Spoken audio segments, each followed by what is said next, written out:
Well then, it was round 13 of the Sportpesa Premier League for the Sofapaka side. The Mahia side coming with 2 matches at hand.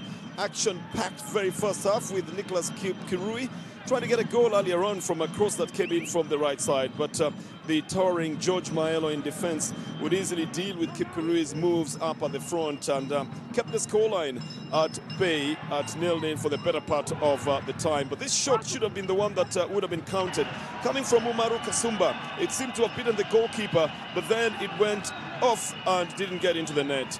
Kenneth Muguna, unable to make a decision whether to go with his head or to go with the feet, then heads this one out of the field of play, much to his own dismay. He didn't believe that that should have been going into the net. But then Tuisenge suddenly finds his boots out on the right side.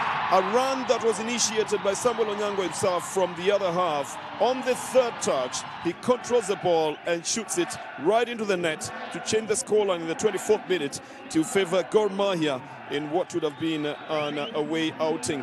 Ndikumana, the goalkeeper, was already moving on to his left side. This one goes down on the right side. He makes himself very elastic, but he doesn't get to it. And Samuel Onyango, from a couple of other misses that he had on the left side, certainly put some smile on the technical bench of the Mahia side. And Sofapaka would want to push to try and get an equalizer here.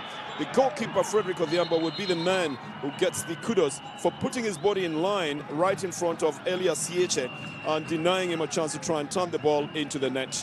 Josh Onyango was obviously charging from behind, but Odhiambo is the man who will take the credit for changing, or rather maintaining, that scoreline in favor of the Mahia side. That's the story of the outing at the Afra Stadium that really made the fans sing and dance. The second half would see the Sofapaka side again being pushed into a corner, and this curve by Kirui was not turned in by Francis Kahata, who incidentally got himself a little bit tired out and was substituted in the second half as well. He was looking for a return ball on a 1-2, but it curved out of the way, and Ndikumana got there before Kahata would be able to do anything with that ball at all.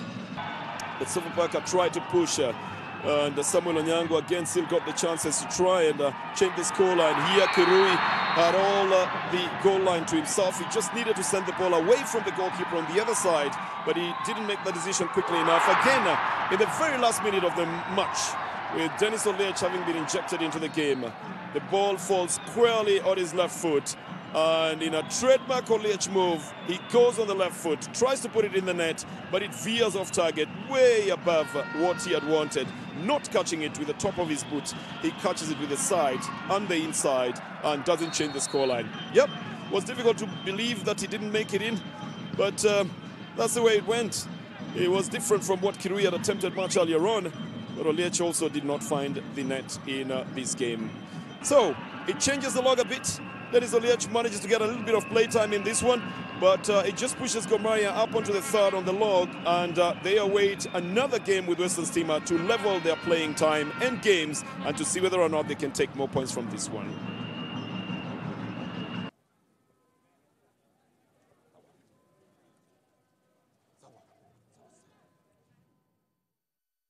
Very difficult game, but I've got the coach here, John Baraza, the coach of Sofapaka, and I still want a technical opinion from coach. What do you think happened in this game?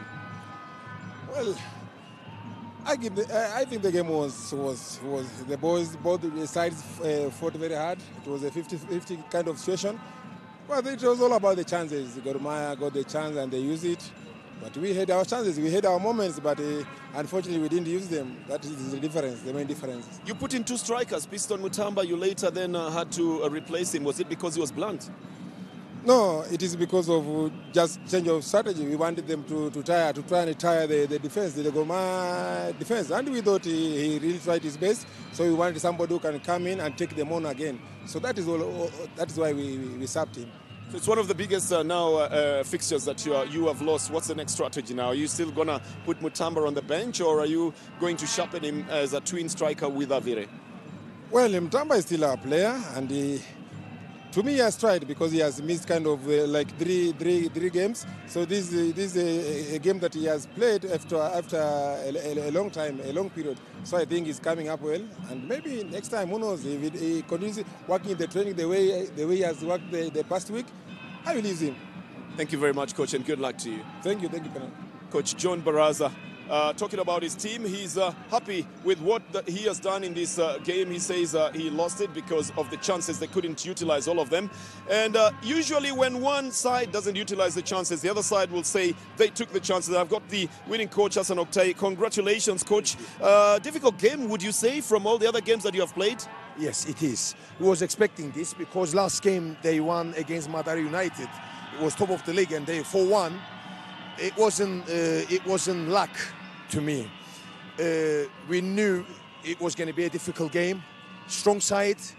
But if you look at it, the games, first half 1-0, we had 2 clear chances first half, and second half last minute even Dennis we miss. We should be a 3-4-0 for me. Tell me about Tuisenge. Do you feel he was outmatched in this game? You know, it's tiring. They play back-to-back a lot of games. And I would like to say something about the referees. I never tell anything about the referees. Last 4 games, even AFC Leopard game, they asked me, I think it was you, it was offside, and I tried to protect the referees. It wasn't offside, by the way. They analyzed the game for me in Europe. They told me not 99% goal, 100% goal. Week before, referee give goal, then after disallowed. 3 games, and today, to me, the referee, it was, I'm very sorry to say, but it wasn't good enough. Okay, but we always just talk about the game as it happened as well. Are you happy with your team, the way they played today? Of course, with the farms, yes. If you look at the pitch, how we play is fantastic. Kenya's Premier League, if the pitch is like this, and we play like this football, it's great football, is we play in the farm. Thank you very much, Coach. Thank you very much. Thanks a lot. Thank you.